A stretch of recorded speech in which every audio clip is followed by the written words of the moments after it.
Hello and welcome back to Finger Guns with Tony, Dave, and James.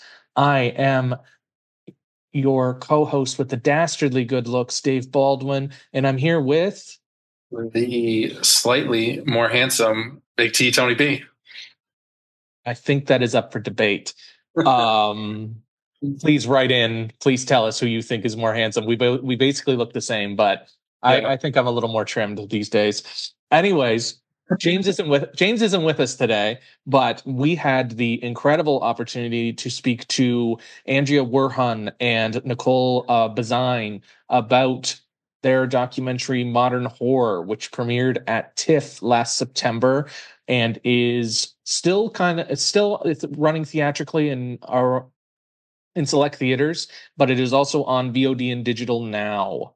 Tony, can you tell me a little bit about this documentary? We both saw it back in September, and then we had the opportunity to watch it again. I've had the opportunity since to read the book it is based on.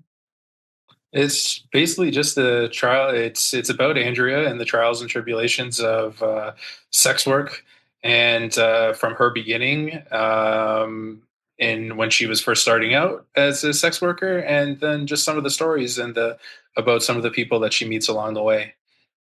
Yeah, it's very authentic, very raw, unfiltered, Blunt. very blunt, very funny in certain cases, and very horrifying in others.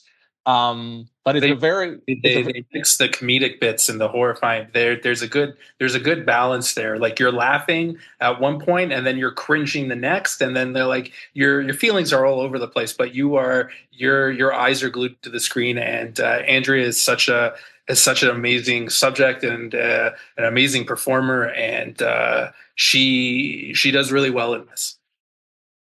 I definitely agree. So we got to talk about the film, we got to talk about sex work, we got to talk about a potential sequel. Um, but you'll have to learn more by listening in to us. And we'll be back with regular schedule of the programming next week, I believe. But Absolutely. until then, here is our interview with Andrea and Nicole on Modern Horror. Enjoy, guys. Hi to you both. It's lovely to meet you both. Congratulations on the film. Thank you. Um, what were some of the challenges you encountered adapting the book to the screen? I read the book. I love the book. Love the movie. And what were some of the challenges in adapting it? I think in some ways the challenge is just one that every film faces, which is just how to even get it to be a movie. And then, there's also what that movie is going to be. But yeah, I think, this is a situation where Andrea and I created a book together. We did two short films, and that kind of gave us a testing ground where we were along the way developing a bit of a style and a feel for this work.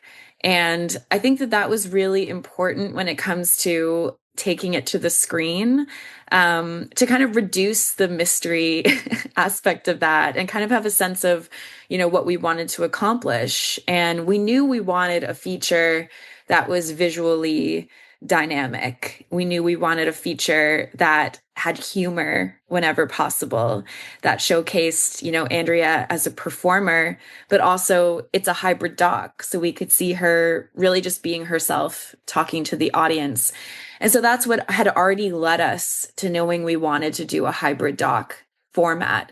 And from there, the challenge was really just to find our people. We're going to make this film possible, and we were just so lucky to find our amazing producer, our third musketeer, Lauren Grant, who brought so much knowledge to the table and how we would, take our ambitions and actually bring it into being. And I also have to say, Crave has been a phenomenal partner, because we are a Crave original. So it's about really finding those people who are going to help bring it to life.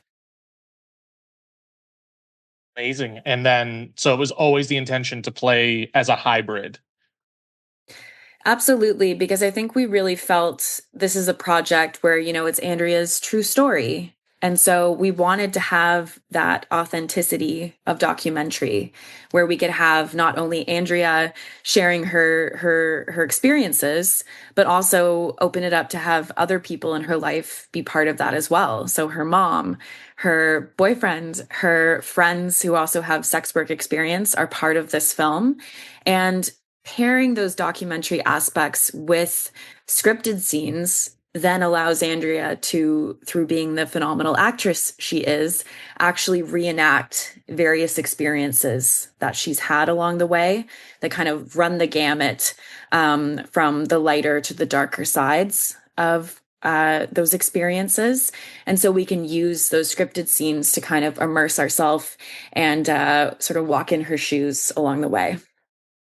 So how did you decide on which stories to include and which stories not to include? I mean, I think what was important, this is a book with many stories, many experiences. And I think how we had to think about it was like, what themes are going to be really important to include in the film? And then trying to build the selection of stories in what would give us a kind of satisfying arc and play into some of those themes that we felt were really important to showcase along the way. But also beyond that, give you a good kind of chronological understanding of Andrea's sex work career. So how she got into it, some of the ins and outs of that, and then also stripping, how that sort of came about. So there were certain just like biographical details that we wanted to include. But then, yeah, how do we bring up various themes along the way that we feel are key to kind of giving folks an understanding of this work? And so I know a big one for Andrea was shame. And that came to be in a very interesting way in the film. Yes, indeed. Andrew, was there a story that because you reenacted a lot of stories from your book, was there a favorite of yours? I love the adaptation of Go Leafs Go. Um, which for the film, no logos were used. We just have a generalized hockey fan. We could get away with it in the book, but not in the film. I love that scene because Nicole wrote it and added the announcers and like the commentary and feedback like while the action is going, and that was just so funny. Sorry, somebody is running a chainsaw in front of my window, so I don't know if you can hear it. Can't hear No. it. Oh, awesome. Okay, just me. Great. Yeah, I love that scene. It's so funny. Like it was a traumatic thing to live through. Of course. But humor is a great way to process trauma. And I'm really glad that we could make that one of the funniest scenes in the film. Yeah, because that's, because the story Andrea's alluding to is basically this hockey fan. She walks into his basement apartment and it's Leafs, Leafs merch from ceiling to floor, just a barrage of blue Maple Leafs, and memorabilia, and then beyond that initial shock, he's not the most hygienic guy. I'd say that. Not the cleanest man in Leafs Nation, let's put it that way. Exactly. And so, like you said, Andrea, we could have also shot it like a horror movie if we wanted to. Yeah. But we chose to kind of play on the humor of that. And that's the choice with a lot of this film, because I think, Andrea's such a natural comedian. It's so fun to see her act out these really big scenes, play these different characters, find the humor in the experience and kind of get us all laughing, but we're like learning along the way. And I love that aspect of what we're able to make together. That's great. Amazing. I love that scene too. And you're right, it could go either way. Yeah. You mentioned that you had a lot of support from Crave. Was there any pushback or anything you couldn't show or discuss beyond making it clear that it was the Leafs? I mean, I think it's just like a legal thing, like passing Nicole, if you want to expound upon that, but Yeah, I mean, there's always going to be some form of constraint when you're making a film. And then sometimes, of course, those constraints might be copyright related, and you have to be aware of that. I mean, maybe we should have brought like Matt Johnson in as a producer to kind of consult on how to get away with copyright infringement type scenarios, but I think we chose to play that one safe, and I think that's fine. It's just always about just I think it's about pre-planning, being really intentional about what your film is going to be, trying to kind of like foresee any potential issues like that at a script stage so you can make your little tweaks on how you're going to do it. And that's kind of what the approach is. Yeah. And then, was there anything you guys wanted to tackle that you weren't able to? I think it's challenging when Andrea has so many incredible stories in the book. Of course, there might have been more that we would have loved to include. But, that's why we're already talking about a sequel. Amazing.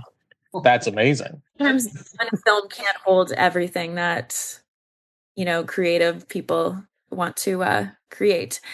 And so I think with this one, we were really happy with the balance of the piece and what we were able to include. I mean, we always joke about Piss Guy not quite making the cut. Yeah. If you've read the book, then you know. I do, yes. You know about Piss Guy. You know about this guy. Yeah, and like my joke is like the film's not in smell-o-vision, so it just wouldn't hit as hard if we had depicted it. This is a guy who pissed his pants while I was dancing on his lap. Whatever. Ugh, who needs to see that? Or smell that. Yeah. Yeah. I don't smell that again. Oh, geez. What's the response been to the film so far? Overwhelmingly positive. That's incredible. Congratulations on that, guys. Thank you. Has it been shown anywhere else besides TIFF? Canada. It's Canada. been shown in Canada, besides Canada. Yeah, it kept us quite busy. I mean, we've been playing festivals across Canada, picking up numerous awards. We won Best Documentary at the Vancouver Film Critics Circle Awards for 2026. And we also played in the United States. So we played at Palm Springs International Film Festival, played at Miami Film Festival, the Denver Women Plus Film Festival. So it's been really phenomenal to kind of be on this journey with the project. And now we're returning back to Toronto actually to do some screenings, including tonight. So it just feels phenomenal to kind of have this homecoming after all of this travel with the piece. Absolutely, that's incredible. Congratulations. Thank you. Yeah, it's certainly better than the film that won Best Documentary at the Academy Awards. I can say that. Which one was that? It was about the gentleman working or showing what's going on in Russia. Putin. It's Mr. Nobody versus Putin. Yeah. Damn, roasting that movie. I gotta say the truth. I gotta say the truth. What's your ultimate hope for the movie, and then I guess the sequel that you're working on? Well, some things, they might not be quite ready to share on a podcast.